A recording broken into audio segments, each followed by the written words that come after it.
اللہ نے اس ماتھے کو صرف اس سر کو اپنے سامنے جھکنے کے لیے بنایا ہے۔ حضرت مولانا احمد علی لاہوری رحمۃ اللہ علیہ کہنے لگے سارے قرآن کا خلاصہ یہی ہے کہ یہ سر اللہ کے سامنے جھکا کے اللہ کو راضی کیا جائے۔ دوسرا، رسول اللہ صلی اللہ علیہ وسلم کے فرمان پر عمل کر کے رسول کی اطاعت کی جائے۔ تیسری جو بات ہے وہ اللہ کے مخلوق کی خدمت کر کے مخلوق کو راضی کرے۔ یہ سارے قرآن کا خلاصہ ہے۔ اگر کوئی بندہ یہ تین کام اپنی زندگی میں کر لے تو جنت اس کے استقبال کے لیے تیار ہے۔ جنت کے دروازے اسی کے لیے کھولے جاتے ہیں۔ یہی سب کچھ ہے، دو چیزیں ہیں، ایک حقوق اللہ ہے، ایک حقوق العباد ہے۔ اللہ رسول کو راضی کرنا اور اللہ کے مخلوق کے حقوق ادا کر کے ان کے دلوں کو جیتنا ہے اور ان کے دلوں سے دعائیں لینا ہے۔ تو ذہن میں بات آئی تو اسی مضمون کو میں آپ کے سامنے رکھوں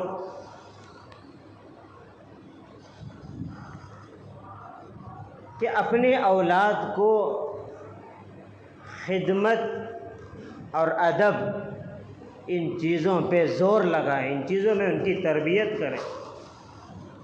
جب ہمارے بچوں کے اندر خدمت کا جذبہ پیدا ہوگا، ہر ایک کی خدمت، اپنے ہو، پرائے ہو، دوست ہو، چاہے کس قوم کے فرد کیوں نہ ہو، کس خطے سے تعلق رکھنے والے کیوں نہ ہو، ہر ایک کی خدمت سے وہ دلوں کو مو لینے والے بن جائیں، دلوں کو جیتنے والے بن جائیں۔ اگر 1000 لوگوں کی خدمت کی، اس میں ایک کوئی اللہ کا مقرب رہا، نیک رہا، متقی رہا، پرہیزگار رہا، اگر اس نے دل سے دعا دے دی تو اپنی بچوں کی قسمت جاگ جائے۔ خدمت یہ بہت بڑی نعمت ہے، بہت بڑی سعادت ہے۔ ماں باپ کے اندر اگر یہ وصف رہے گا، ماں باپ کے اندر اگر یہ ظرف رہے گا، ماں باپ کے اندر یہ چیز رہے گی، وہ اولاد کے اندر منتقل ہوگی۔ اگر باپ بھی بخیل رہے گا، ماں بھی بخیل رہے گی تو اولاد بھی تو بخیل ہوگی۔ جس چیز کا درخت ہو اسی چیز کا پھل آتا ہے۔ کانٹے دار درخت لگا کے خوبصورت پھول آ جائے یہ ناممکن بات ہے، اور پھلدار درخت ہو اور کانٹے نکل جائے ایسا نہیں ہو سکتا۔ ماں باپ کے اندر جو چیزیں ہوتی ہیں اولاد کے اندر وہی چیز منتقل ہوتی ہے۔ اسی لیے کہتے ہیں کہ ماں باپ اپنے بچوں کی تربیت عملی میدان سے کریں، عمل پیش کر کے کریں۔ جو بھی گھر میں آئے، چاہے پڑوسی ہی صحیح، چاہے روزانہ آنے والے ہی صحیح، بڑھ چڑھ کر ان کی خدمت کریں۔ اولاد کے اندر یہ بات بیٹھے گی، خدمت بہت بڑی نعمت ہے۔ کسی نے عجیب جملہ کہا، کسی اہل دل کے دل سے نکلی ہوئی یہ بات ہے کہ عبادت سے جو جنت ملتی ہے، خدمت سے خدا ملتا ہے، اس میں کوئی شک نہیں ہے۔ اللہ کو اپنے بندوں سے بڑا پیار ہے، بڑی محبت ہے۔ جو ان کی خدمت کرے گا اللہ اسے اپنا بنائے گا۔ اور یہ خدمت یہ کوئی معمولی نعمت نہیں ہے، یہ بہت بڑی سعادت کی بات ہے، بہت بڑی سعادت کی بات ہے۔ صحابہ کرام رضی اللہ عنہم کی ایک جماعت جہاد میں جا رہی تھی، تو راستے میں ایک جگہ پڑاؤ ڈالا، تو ایک صحابی رسول صلی اللہ علیہ وسلم نے فرمایا کہ اللہ کے محبوب سارے اونٹ تھک چکے ہیں، میں سارے اونٹوں کو چروانے لے کر چلا جاتا ہوں تاکہ وہ کچھ کھا لیں، پانی بھی پی لیں، آگے کا سفر آسان ہو جائے۔ تو آپ صلی اللہ علیہ وسلم نے فرمایا بہت اچھی بات ہے۔ دوسرے صحابی نے دوسرا کام لے لیا، تیسرے صحابی نے تیسرا کام لے لیا۔ حدیث میں یہ بات ملتی ہے اللہ کے محبوب نبی علیہ الصلوۃ والسلام نے خود لکڑیاں کاٹ کاٹ کے لا رہے تھے تاکہ چولہا جلا سکے۔ صحابہ کرام نے فرمایا اللہ کے محبوب یہ کام تو ہم کر لیں گے۔ تو آپ علیہ السلام امت کو عملی جو ہے پیغام سکھانے آئے، عمل کر کے دکھایا کہ خدمت کرنے سے کوئی بندہ چھوٹا نہیں ہوتا۔ اب اللہ کے محبوب سے بڑا اور کون ہو سکتا ہے؟ نبیوں کے نبی ہیں، خاتم النبیین کا صحرا جن کے سروں پہ سجایا گیا، جنہیں عرشوں پہ بلایا گیا، جنت اور جہنم کا سیر کرایا گیا۔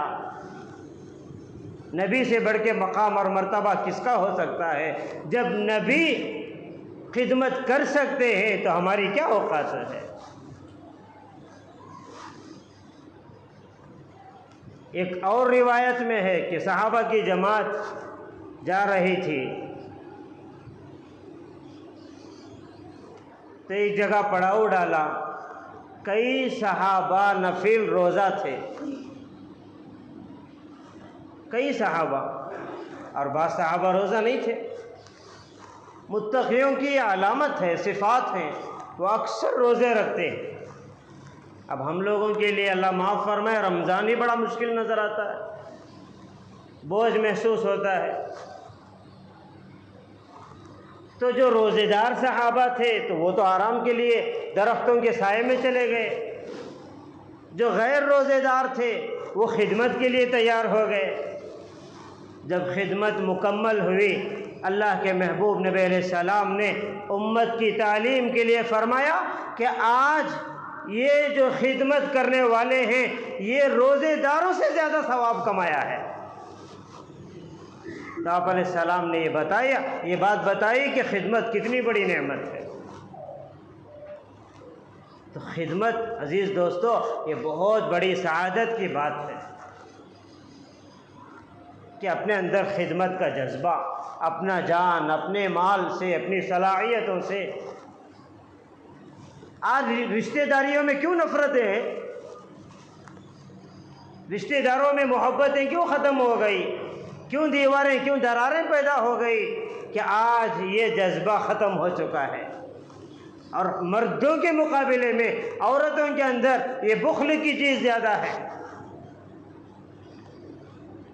دین نہیں ہے، خدمت کے فضائل کا علم نہیں ہے کہ کس خدمت پہ کیا ملتا ہے۔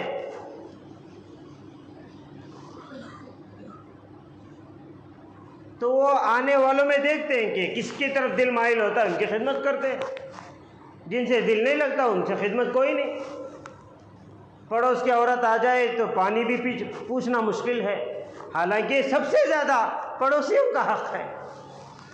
ایسی ان کی خدمت کرے کہ ان کا دل جو ہے ایسا ہماری طرح ہماری وجہ سے ان کا دل ایسا بن جائے کہ ہم رہے نہ رہے وہ ہمارے گھروں کے محافظ بن جاتے ہیں۔ جب ہم خدمت نہیں کرتے، اب ہر ایک کا یہ سوال، بھائی ہم تو سب ٹھیک ہیں، وہ ہمارے پڑوسی ٹھیک نہیں ہیں، سب کا یہی سوال ہے۔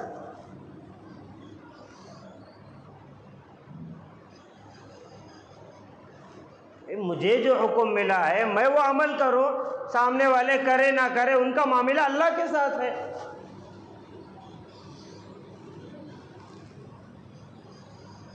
تو اپنے اولاد کو جہاں تربیت کرنا ہے وہاں عزیز دوستو 3 چیزوں کی بڑی اہمیت ہے۔ جو ماں باپ اپنے اولاد کے اندر یہ 3 چیزیں پیدا کر کے جائیں، اس رب کی قسم اللہ انہیں اولاد کے ذریعے ماں باپ کو مغفرت کرے گا، ماں باپ کو اپنی رضا کا پروانہ دے گا۔ ایک اپنی اولاد کو نماز کا پابند بنا کے جائے. نماز کے معاملے میں کوئی کمپرومائز نہیں ہے، کوئی چھوٹ نہیں ہے. ہر نماز کا اپنے اولاد سے جائزہ لیں، ہر نماز کا، ہر معاملے میں. اگر وہ بالغ ہونے تک اگر ہم یہ کام کریں گے عزیز دوستو، وہ بالغ ہونے کے بعد وہ نماز اللہ کے لیے پڑھنے والے بن جائیں گے. اب بچپنا ہے وہ اللہ کے لیے پڑھے، یہ بہت مشکل ہے. وہ آپ کو ڈر کے پڑھتے رہیں گے، اللہ وہ چیز ان کے اندر پیدا کرے گا. ایک وقت آئے گا کہ ان کی نماز اللہ کے لیے بن جائے گی.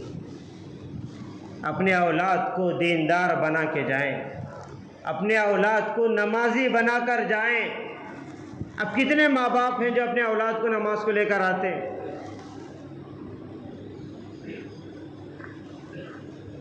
اتنا بچہ جو شعور رکھتا ہو کہ نمازیوں کو خلل نہ پیش کرے، نمازیوں کی نماز، وہ نماز میں کوئی دخل نہ کرے، کھیلتا نہ ہو، دوڑتا نہ ہو، اگر اتنی عمر ہے تو اس بچے کو ضرور مسجد کو لائیں. اگر ہم جو ہے اسے نمازی نہیں بنائیں گے، نماز کا عادی نہیں بنائیں گے، تو پھر کون بنائے گا؟ نماز کے معاملے میں رحم کی کوئی چیز نہیں ہے، یہ شریعت کا مسئلہ ہے. 7 سال ہو جائے تو نماز کا حکم کرو، یہ حدیث میں ہے. 7 سال کی عمر ہو جائے، مارنے کا نہیں ہے. 7 سال کی عمر میں صرف بار بار نماز پہ زور. 10 سال تک یہ صرف ترغیب دینا ہے. 10 سال کی عمر سے وہ ہر حال میں نماز پڑھنا ہے، ورنہ ترتیب بنائیں. اگر اس کی ایک نماز چھوٹ جائے تو اس کا یہ جرم ہے، نماز چھوٹ جائے تو یہ جرم ہے. یہ تربیت ہے عزیز دوست. نماز کے معاملے میں اپنے اولاد کے لیے کوئی ڈھیل نہیں ہے. اب یہاں نماز چلتی ہے، آپ دیکھیں یہ سارا میدان بھرا رہتا ہے. کسی باپ کو یہ توفیق نہیں ہوتی کہ ساتھ میں اپنے بیٹے کو لے کر ساتھ میں کھڑے.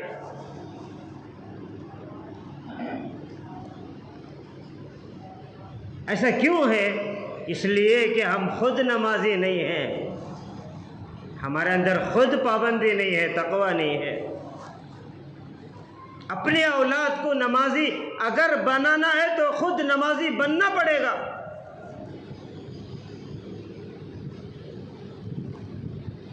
دوسری جو چیز کتابوں میں علماء نے لکھا ہے کہ جھوٹ کے معاملے میں اپنے اولاد کا ایسی نگرانی کریں کہ بچے کے دل میں یہ بات بیٹھ جائے، ہر بات مجھے منظور ہے، لیکن اگر تیری زبان سے جھوٹ نکل جائے یہ مجھے برداشت نہیں. یہ تربیت کا وقت ہے. اولاد بڑی ہو گئی، پختہ ہو گئی تو آپ حکم نہیں چلا سکتے، آپ مار نہیں سکتے، کیونکہ آپ کی تربیت کا وقت نکل چکا ہے. آج کتنے ماں باپ رو رہے ہیں، تڑپ رہے ہیں.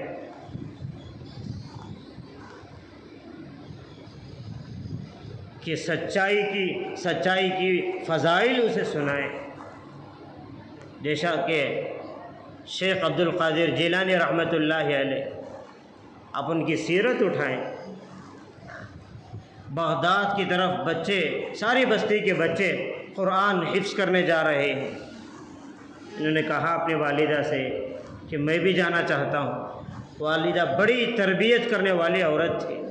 ایک دور تھا عورتوں کے اندر پاک دامنی، تقوی، پرہیزگاری، ان کے گود پاک تھے، دل اللہ سے جڑے ہوئے تھے. اولادیں جو پیدا ہوتی تھی تو کوئی عبد القادر جیلانی، کوئی شیخ محی الدین اجمیری، کوئی صلاح الدین ایوبی، کوئی محمد بن قاسم، ایسے پیدا ہوتے تھے. آج اگر دیکھا جائے تو خون کے آنسو رو رہے ہیں. ایسا لگ رہا ہے جسمانی اولاد تو ہماری بھری پڑی ہوئی ہے، لیکن روحانیت کے اعتبار سے پوری امت بانجھ بن چکی ہے، کسی کی اولاد نہیں. اگر یہ اولاد ہم دنیا میں چھوڑ کر جائیں گے تو کیا اللہ ہمارا گریبان نہیں پکڑے گا؟ کیا ہماری اولاد بڑے ہو کر امت میں فساد نہیں پھیلائے گی، خون ریزی عام نہیں کرے گی، زندگیاں نہیں برباد کرے گی؟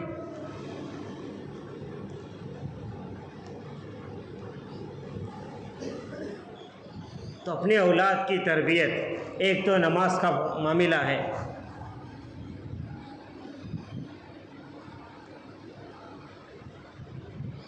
دوسرا جھوٹ کا معاملہ، جھوٹ کسی حال میں نہیں. تو شیخ عبد القادر جیلانی رحمۃ اللہ علیہ ماں سے کہہ رہے ہیں کہ میں بھی جانا چاہتا ہوں. والدہ نے اجازت دے دی، تیاری کی. کوئی ایسا مدرسہ نہیں کہ صبح کو جا کے شام کو آ جائے، بھئی ایسا مدرسہ اور اتنے دور کا سفر کہ بچہ اب جائے تو حافظ عالم بن کر واپس ہو. کیا جگر ہوگا ماں کا، کیا ظرف ہوگا ماں کا. اتنی بڑی قربانیوں کے بعد یہ چیز پیدا ہوئی ہے.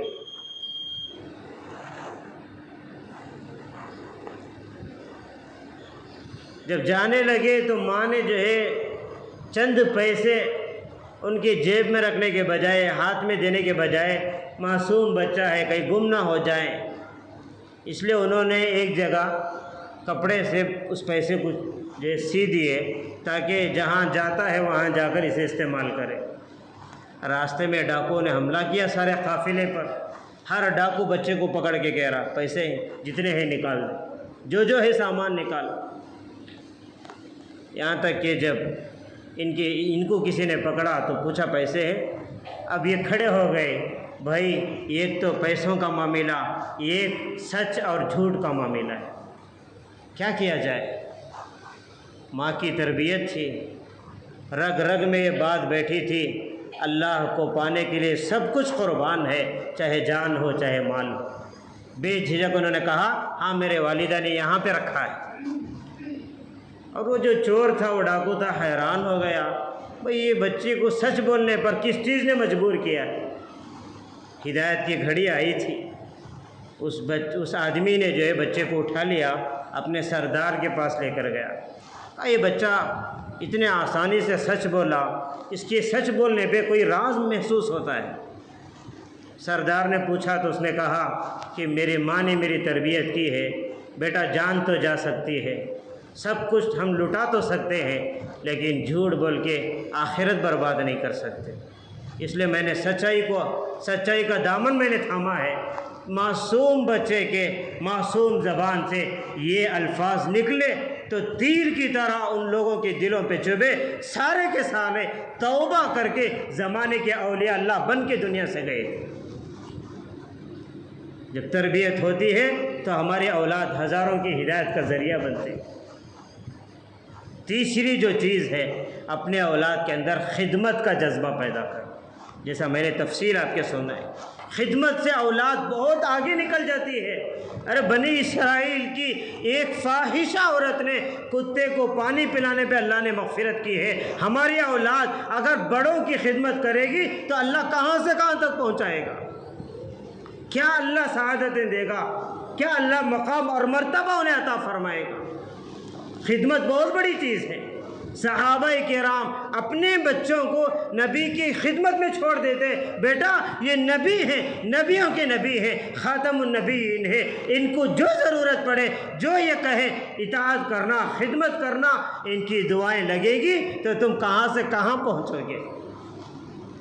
3 بچے تھے، تینوں کے تینوں نام عبداللہ تھے، تینوں کا نام بھی عبداللہ تھا. ایسی خدمت آپ صلی اللہ علیہ وسلم اٹھنے سے پہلے وضو کا پانی تیار کر دیتے، کوئی مسواک رکھ دیتا، کوئی جہاں بیٹھنا ہے وہاں جگہ صحیح کر دیتا. آپ علیہ السلام مسکراتے ہوئے دیکھتے تھے، دعائیں دیتے تھے. ایک وقت آیا جب وہ بچے بڑے ہوئے تو اس میں ایک بچہ رئیس المفسرین حضرت عبداللہ ابن عباس بنے۔ قیامت تک جتنے قرآن کے مفسر پیدا ہوں گے ان مفسروں میں سب سے بڑے تفسیر کے امام وہ عبداللہ ابن عباس ہے۔ یہی وہ بچہ ہے جو نبی کی خدمت کر کے جس کے سر پہ ہاتھ رکھ کے نبی نے دعا دی تو تفسیر کے مفسرین کے امام بن گئے۔ دوسرا جو بچہ عبداللہ تھا وہ رئیس المحدثین بن گئے، جو حدیث کے امام ہیں۔ قیامت تک جتنے ائمہ پیدا ہوں گے، امام احمد بن حنبل، امام مالک، امام شافعی، امام ابو حنیفہ، ہزاروں ائمہ گزرے ہیں۔ یہ سارے کے سارے ائماؤں کے اگر کوئی ائمہ ہیں تو وہ جو ہے وہ رئیس المحدثین وہ حضرت عبداللہ ابن عمر رہے۔ تیسرا جو بچہ تھا ان کا نام حضرت عبداللہ ابن مسعود ہے۔ جتنے فقہا گزرے ہیں قرآن و حدیث سے مسائل نکال کے امت کے مسائل حل کر کے ایک اسلامی لا قائم کیا ہے، قانون بنایا ہے، شریعت کو چھان کے ہمارے سامنے رکھا ہے، ان سارے فقہاؤں کے فقہا امام الفقہا وہ حضرت عبداللہ ابن مسعود بنے ہیں۔ خدمت بہت بڑی چیز ہے، یہ ہر بڑے کے اندر ہونا ہے، ہر چھوٹے کے اندر پیدا ہونا ہے، ہر مرد کے اندر یہ جذبہ، ہر عورت کے اندر یہ جذبہ۔ خدمت بہت بڑی چیز ہے، جب بھی زندگی میں موقع ملے کبھی اس عمل سے پیچھے نہ ہٹے۔ کھلانا ہے، پلانا ہے، عمر دراز ہے تو انہیں ہاتھ پکڑ کے انہیں ایک جگہ سے دوسری جگہ پہنچانا ہے۔ بہت سارے خدمت صرف اپنوں کے لیے نہیں بلکہ ساروں کے لیے، چاہے کس قوم کی کیوں نہ ہو۔ خدمت کا اپنے اندر جذبہ پیدا کریں، اپنے اولاد کے اندر پیدا کریں۔ حضرت موسیٰ علیہ السلام کے اپنی اہلیہ کو لے کے رات میں سفر کر رہے تھے، مصر آ رہے تھے، مدین سے مصر کی طرف۔ ابھی نبوت نہیں ملی تھی، راستے ہی میں اندھیرا چھایا ہوا ہے۔ ان کی اہلیہ کو درد زہ شروع ہوا، ٹھنڈ شروع ہو گئی، کپکپی آنے لگی۔ حضرت موسیٰ پریشان، کوئی یہاں پہ نہیں، کوئی انسان نظر نہیں آ رہا۔ یہاں تک کہ دیکھتے دیکھتے انہوں نے ایک پہاڑ پر دیکھا کہ کچھ آگ نظر آ رہی ہے۔ اہلیہ سے کہا کہ یہاں پر بیٹھ جاؤ، مجھے لگتا ہے کہ وہاں آگ روشن ہے، کوئی قافلہ ہوگا، ان کے پاس جاؤ، کوئی مدد کے لیے راستہ مل جائے۔ اب وہ پہاڑ حضرت موسیٰ نہیں جانتے تھے کہ وہ بڑا مقدس پہاڑ تھا۔ اس پہاڑ پر چڑھے تو وہ آگ نہیں تھی بلکہ ایک روشنی تھی جو اللہ کی طرف سے۔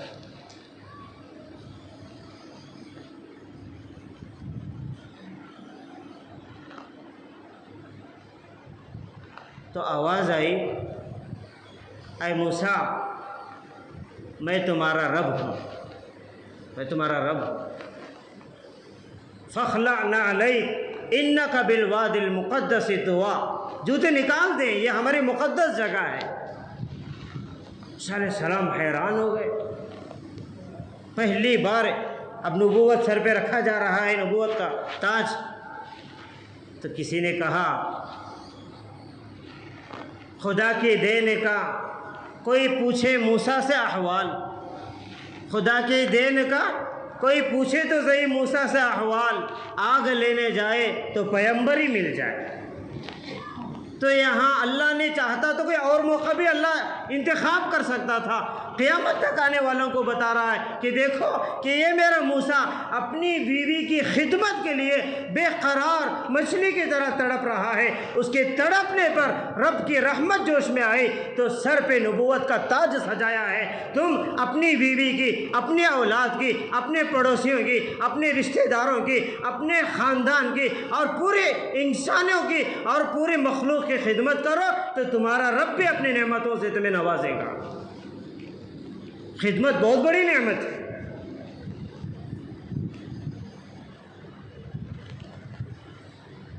کسی کو ہنسانے پر بھی کیا اجر ہے، اگر آپ احادیث اٹھائیں گے تو حیران ہو جائیں گے۔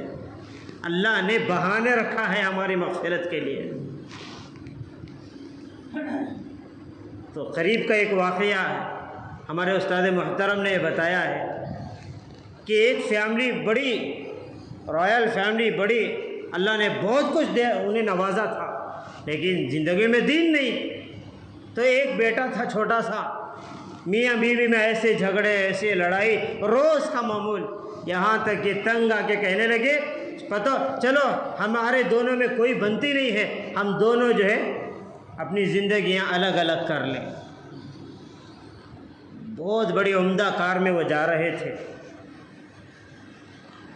تو جب وہ جا رہے تھے تو راستے میں تو ان کا جو بچہ ہے وہ باپ اور ماں کے درمیان کھڑا ہو گیا، کار میں کھڑا ہو کر جو ہے کہ وہ دونوں کے کاندھوں پہ، کبھی باپ کے کاندھے پہ گود میں گر جاتا، کبھی ماں کے گود میں گر جاتا، ایسا کھیل رہا تھا۔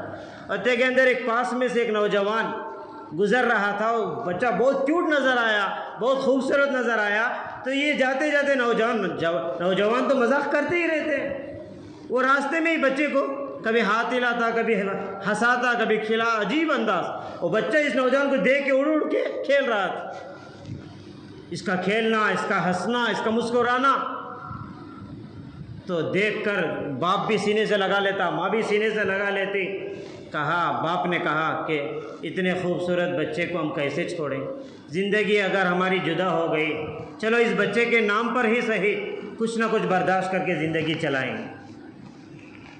وہ جو نوجوان جب جا رہا تھا تو اس کا ایکسیڈنٹ ہو گیا، یہاں تک کہ وہ خود یہ نوجوان نے ہمارے استاد کے سامنے یہ بیان کیا ہے، مجھے ایسا لگنے لگا کہ میری جسم سے روح نکل گئی ہے، اور میں نے ان آنکھوں سے، میرا اللہ نے کبھی کبھی اللہ یہ منظر دکھاتا ہے، میرے آنکھوں نے یہ منظر دیکھا کہ میں نے جنت میں اپنا محل دیکھا ہے۔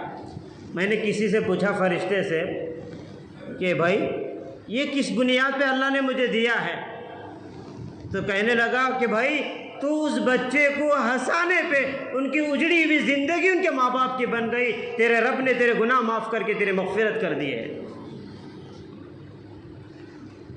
اب یہ زندہ واقعہ کوئی صحابہ تابعین کے دور کا نہیں ہے، آج ہمارے زندگیاں ویران ہو چکے ہیں اس لیے کہ ہمارے اندر صفات نہیں ہیں۔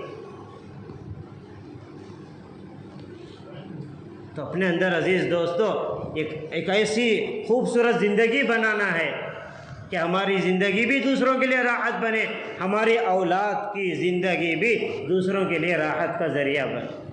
بس اللہ سے دعا کرے اللہ تعالیٰ یہ سارے خوبیاں، سارے صفات اللہ ہم جیسے گنہگاروں کو بھی نصیب فرمائے۔ وآخر دعوانا ان الحمد للہ رب العالمین۔